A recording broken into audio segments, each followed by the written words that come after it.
प्यारे बच्चों, 15/3/2023 को हिंदी कोर आर्ट्स वाले संकाय के बच्चों का एग्ज़ाम हुआ था, जिसमें से हम लोगों ने ऑब्जेक्टिव क्वेश्चन के आंसर को मिला लिया है।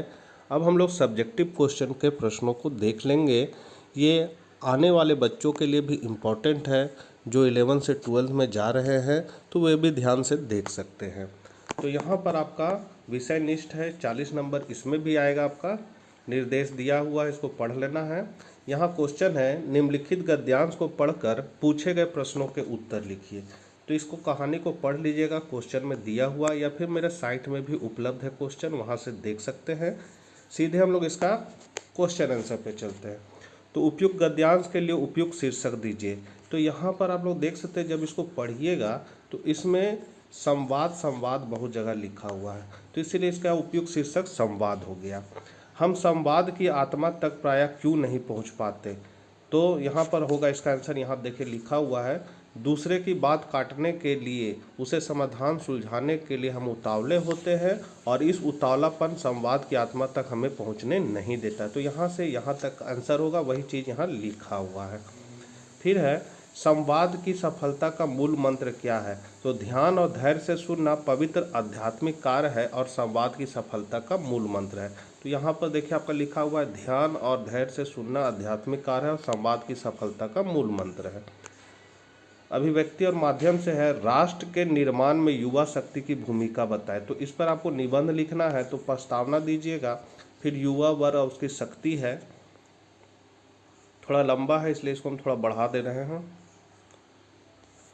छात्र असंतोष के कारण है, कहे कि युवा वर्ग जो है वो छात्र ही आगे चल के देश के भविष्य बनते हैं। राष्ट्र निर्माण में छात्रों की भूमिका, उसके योगदान पर लिखे हैं। फिर उसके अनुसंधान के क्षेत्र में युवा का क्या योगदान है। परिपक्व ज्ञान की प्राप्ति एवं विकासोन्मुख कार्य में उनका प्रयोग। स्वयं सचेत रहते हुए सजगता का वातावरण उत्पन्न करना। नैतिक पर आधारित गुणों का विकास करना। कर्तव्यों का निर्वहन। अनुशासन की भावना को महत्व प्रदान करना। समाज सेवा, और लास्ट में उपसंहार इसका लिख देना है। इसी का अथवा में नारी हिंसा की घटनाओं पर एक निबंध लिखना था।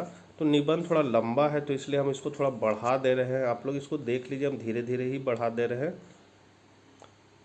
महिला के विरुद्ध हिंसा क्या है? हिंसा के कारण, माने महिलाओं पर जो हिंसा होती है उसके क्या कारण है?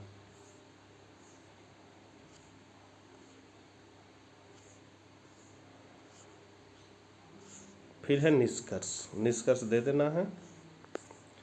उसके बाद आपको अपने नगर में पेयजल की आपूर्ति को नियमित कराने हेतु नगर पालिका के अध्यक्ष को पत्र लिखिए। तो यहाँ पर लिखे हैं, सेवा में अध्यक्ष नगर पालिका हजारीबाग। दिनांक दे देना है यहाँ। विषय पेयजल की अनियमित आपूर्ति के संबंध में। महाशय, मैं आपको यह सूचित करना चाहता हूं कि आज हमारा गांव व मोहल्ला पेयजल की अनियमित आपूर्ति से बेहद परेशान है। हमारे गांव के अधिकतर चापाकल खराब पड़े हैं।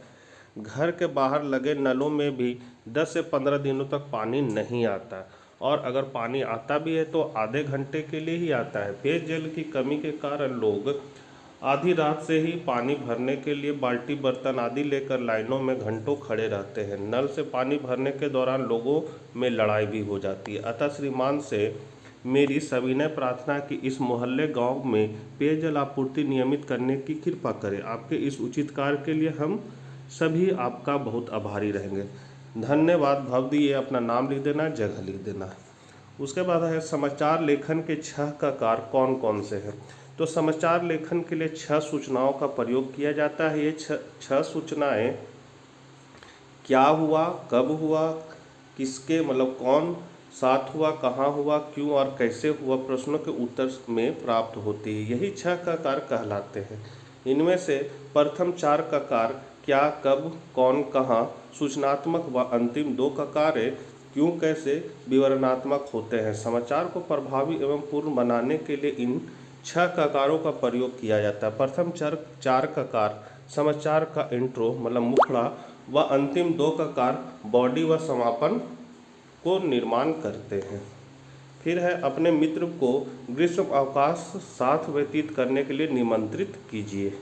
तो यहाँ लिखना है 220 रामनगर हजारीबाग, मतलब आप जहाँ रहते हैं वहाँ का एड्रेस दे देना है। फिर है दिनांक दे देना है, प्रिय मित्र सुभाष, अपने मित्र का नाम लिखना है। फिर सप्रेम नमस्ते, कल शाम तुम्हारा स्नेहपूर्वक पत्र मिला, मुझे यह जानकर अत्यधिक प्रसन्नता हुई कि तुमने अपनी कक्षा में सर्वाधिक अंक प्राप्त कर स्वर्ण पदक जीता है। कल ही मेरा भी परीक्षा परिणाम घोषित हुआ था, मैंने अपनी कक्षा में द्वितीय स्थान प्राप्त किया है। जैसा कि तुम जानते हो कि स्कूल में प्रत्येक वर्ष गर्मियों की छुट्टियां पड़ती है। हमारा विद्यालय भी 10 मई से 15 जुलाई तक के लिए बंद हो रहा है। तुम्हारा स्कूल भी इस दौरान बंद रहेगा। मैं चाहता हूं कि छुट्टियों के दौरान इस सप्ताह के लिए तुम उत्तराखंड आ जाओ। 1-2 दिन यहाँ रहकर हरिद्वार और ऋषिकेश चलेंगे। इन दिनों यहाँ का मौसम काफ़ी अच्छा होता है। मेरे चाचा जी भी आजकल हरिद्वार में ही हैं, अतः कोई परेशानी नहीं होगी। तुम अपने घर पर अपने माता व पिता से विचार विमर्श करके अपने आने के कार्यक्रम की अविलंब सूचना देना। फिर है पत्रोत्तर की प्रतीक्षा में तुम्हारा परम मित्र राकेश कुमार। अब पाठ्य पुस्तक से है, इसको आपका काव्य सौंदर्य इसको लिखना है। तो आप लोग क्वेश्चन में देख लीजिएगा, इसका डायरेक्ट हम लोग आंसर पे चलते हैं। संदर्भ है प्रस्तुत कविता हमारी पाठ्य पुस्तक आरोह में संकलित कवितावली से लिया गया है। इसके रचयिता गोस्वामी तुलसीदास जी हैं। प्रसंग है प्रस्तुत पंक्तियों में तुलसीदास जी ने रावण कुंभकर्ण वार्तालाप का वर्णन करते हुए लिखा है कि रावण अपने भाई कुंभकर्ण को बताता है कि हनुमान आदि वानरों ने युद्ध में अनेक बड़े राक्षसों को मार डाला है। व्याख्या, तुलसीदास जी कहते हैं कि कुंभकर्ण द्वारा रावण से उसके चेहरे पर उभरी चिंता की लकीरों का कारण पूछने पर रावण अपने भाई को सारा वृत्तांत सुनाता है। उस अभिमानी घमंडी रावण ने कुंभकर्ण को अब तक की पूरी कथा बताई कि किस प्रकार वह सीता जी का अपहरण कर लाया था। रावण अपने भाई कुंभकर्ण को संबोधित करते हुए कहता है कि हे भाई, हनुमान आदि वानरों ने सभी राक्षस मार डाले हैं। उन्होंने लंका के बड़े बड़े महान योद्धाओं का भी संहार कर डाला है।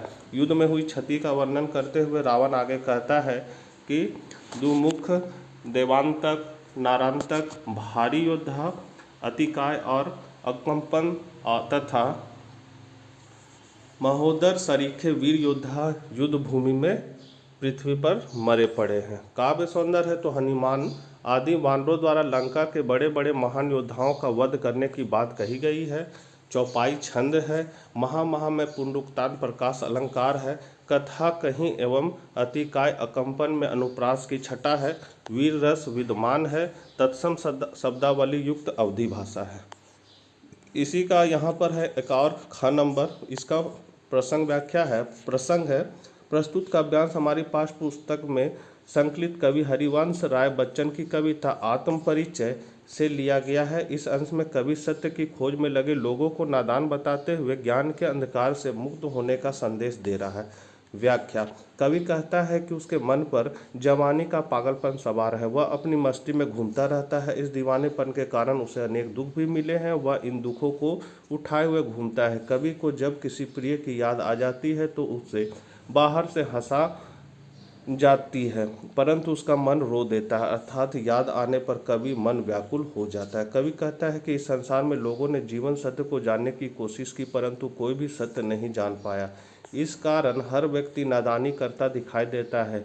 ये मूर्ख भी वही होते हैं जहाँ समझदार एवं चतुर होते हैं। हर व्यक्ति वैभव समृद्ध भोग सामग्री की तरफ भाग रहा है। हर व्यक्ति अपने स्वार्थ को पूरा करने के लिए भाग रहा है। वे इतना सत्य भी नहीं सीख सके। कवि कहता है कि मैं सीखे हुए ज्ञान को भूलकर नई बातें सीख रहा हूँ, अर्थात सांसारिक ज्ञान की बातों को भूलकर मैं अपने मन के कहे अनुसार चलना सीख रहा हूँ। विशेष तो पहली 4 पंक्तियों में कवि ने आत्माभिव्यक्ति की है तथा अंतिम 4 में सांसारिक जीवन के विषय में बताया है। उन्मादों में अवसाद में विरोधाभास अलंकार है। लिए फिरता हूँ कि आवृत्ति से गेयता का गुण उत्पन्न हुआ है। कर यत्न मिटे सब सत्य किसी न जाना पंक्ति में अनुप्रास अलंकार है। नादान वही हाय जहाँ वह दाना में सुक्ति जैसा प्रभाव है, खड़ी बोली है। चौथा नंबर क्वेश्चन है, 2 प्रश्नों को उत्तर लिखना था। समर्थ शक्तिवान लोग दुर्बल को दूरदर्शन पर क्यों लाते हैं? तो दूरदर्शन वाले जानते हैं कि समाज में कमजोर व अशक्त लोगों के प्रति करुणा का भाव होता है। लोग दूसरे के दुख के बारे में जानना चाहते हैं। दूरदर्शन वाले इसी भावना का फायदा उठाना चाहते हैं तथा अपने लाभ के लिए ऐसे कार्यक्रम बनाते हैं। खुद का पर्दा खोलने से क्या आशय है? तो खुद का पर्दा खोलने का तात्पर्य है कि अपना असली चेहरा दूसरों को दिखा देते हैं। शायर कहता है कि जब हम किसी की बुराई कर रहे होते हैं तो हम यह भूल जाते हैं कि हम सामने वाले को अपना असली चेहरा दिखा देते हैं, उससे पहले हमारे बारे में कोई भी राय क्यों न कायम की हो। जैसे ही हम किसी की बुराई करते हैं उसे पता चल जाता है कि हम अच्छे इंसान नहीं हैं। बुराई करना कोई अच्छी बात नहीं है, दूसरे से किसी और की बुराई करना तो और भी बुरी बात है। अतः हमें चाहिए कि किसी के लिए भला बुरा बोलने से पहले यह जान लें कि वह स्वयं की छवि को कितना नुकसान पहुंचा रहे हैं। ग नंबर क्वेश्चन है, छोटे चौकोने खेत को कागज का पन्ना कहने में क्या अर्थ निहित है? तो चौकोने खेत तथा कागज के पन्ने में कवि को बहुत सी समानताएं दिखाई देती है। दोनों का आकार चौकोन है, अर्थात दोनों के 4 कोने होते हैं। एक की जुताई होती है तथा एक में लिखाई होती है। एक में बीज डाले जाते हैं तो दूसरे में शब्द लिखे जाते हैं। एक में बीज से फसल स्वरूप लेती है तो दूसरे में रचना रूपी फसल होती है। यही कारण है कि छोटे चौकोने खेत को कागज के पन्ने के समान बताया गया है। 5वां नंबर क्वेश्चन था, बाजार दर्शन में कितने ग्राहकों का उदाहरण प्रस्तुत किया गया है तथा उनकी क्या विशेषता है? तो बाजार दर्शन पाठ में कई प्रकार के ग्राहकों की चर्चा की गई है जो निम्नलिखित है। खाली मन और खाली जेब वाले ग्राहक, भरे मन और भरे जेब वाले ग्राहक, परचेजिंग पावर का प्रदर्शन करने वाले ग्राहक, बाजारूपन बढ़ाने वाले ग्राहक, अफवाही ग्राहक मतलब ज़्यादा खर्चा करने वाला ग्राहक, भरे मन वाले ग्राहक, मितव्ययी और संयमी ग्राहक।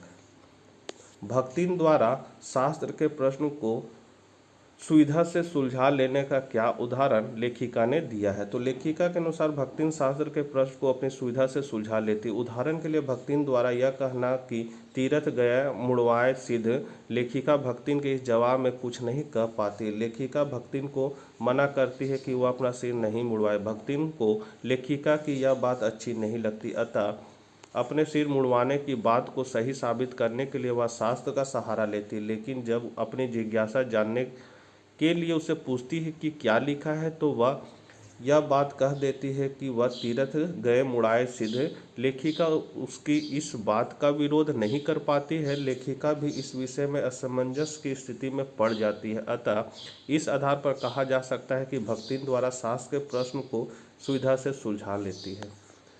जीजी ने इंद्रसेना पर पानी फेंके जाने को किस तरह सही ठहराया? तो जीजी के अनुसार मनुष्य के पास जो चीज़ ना हो और वह उसका त्याग करके किसी और को दे देता है तो उसका बहुत अच्छा फल मिलता है। इंद्रसेना ऐसे समय में पानी की मांग करती थी जब लोगों के पास स्वयं पानी नहीं हुआ करता था। लोग अपने घरों से निकल कर पानी देते थे। लेखक को पानी की यह बर्बादी पसंद नहीं थी।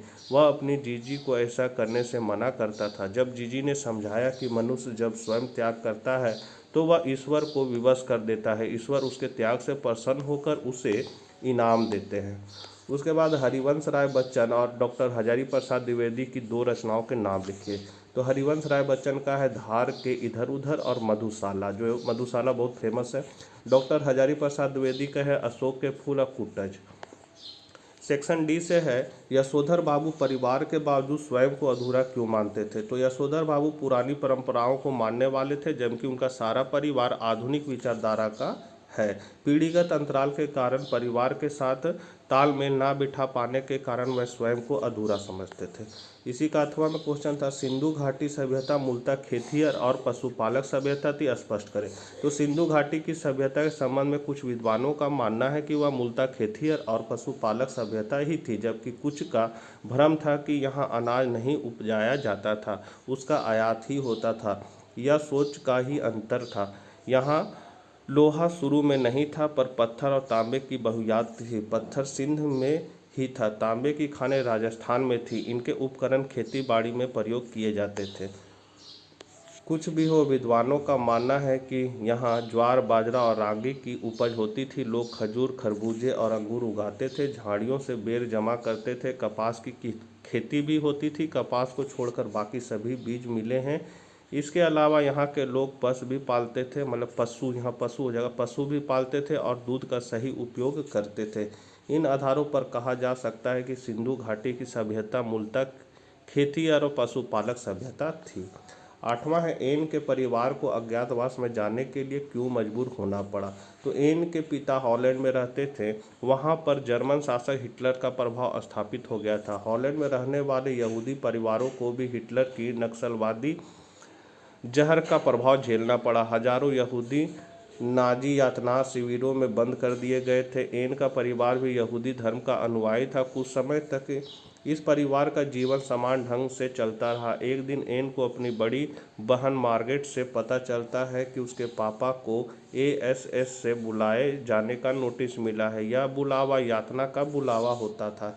एन को बाद में पता चलता है कि यह बुलावा उसके पापा के लिए नहीं था, बल्कि वह बुलावा उसकी 16 वर्ष की बहन मार्गोट के लिए ही था। एन के लिए यह बड़ा सदमा था। उसका परिवार इस घटना की गंभीरता को समझता था, इसलिए वे तुरंत छिप जाना चाहते थे। इस तरह उन्हें अज्ञातवास में जाने के लिए मजबूर होना पड़ा।